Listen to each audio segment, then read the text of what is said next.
Živijo, Jana. Živa družba, spet sem jaz, dobrodošli na mojem kanalu z imenom Jana in v mehiškem kotičku. Tokrat vas vabim na potep v eno izmed verig restauracij, ki se imenuje Vips. To ime ima zgodovino v izrazu VIP, se pravi za pomembne osebe. Potem so pač Mehičani so začeli na mesto VIP govoriti Vips, tako da se je uradno spremenilo ime. Kar ste videli na začetku posnetka je, kako tukaj natakarji strežejo.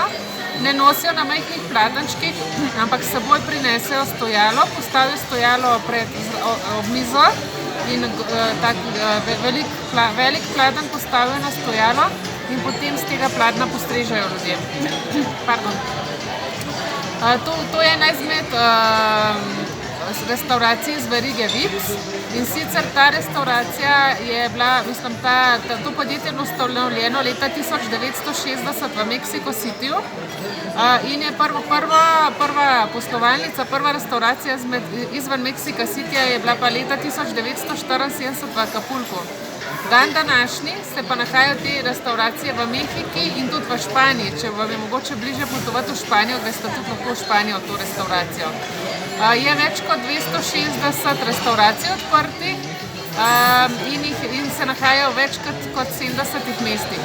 Ustanovitelji so pa trije bratje in sicer Geronimo, Plácido in Manuel Arango.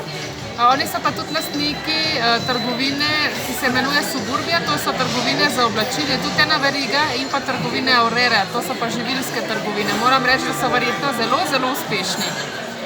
Kaj je koncept te restauracije? Ti prideš in se usedeš, ima en tak zelo družinski ambient je, lahko zbereš tudi kakšno zdravo varianto hrane. Ponujajo različne menije, tako da so recimo paketi, da imaš za paket juhe, glavne jedi in deserta, pa kakšne zadeve za popiti, imaš pač nižjo ceno, kot če bi to naročil vsako zadevo posebej.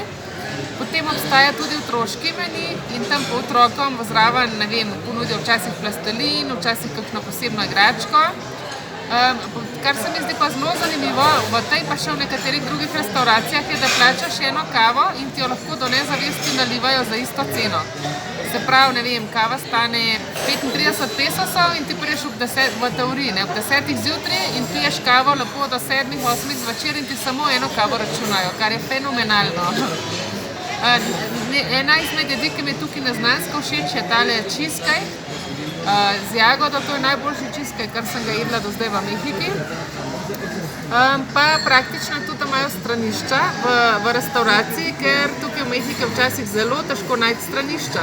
V trgovskih centrih so vedno, ampak tako izven trgovskih centrov pa nimajo navade postavljati javnih stranišč, tako da to je tudi ena izmed prednosti. Upam, da se vam je video zdel zanimiv. Se vidimo tukaj prihodnjič.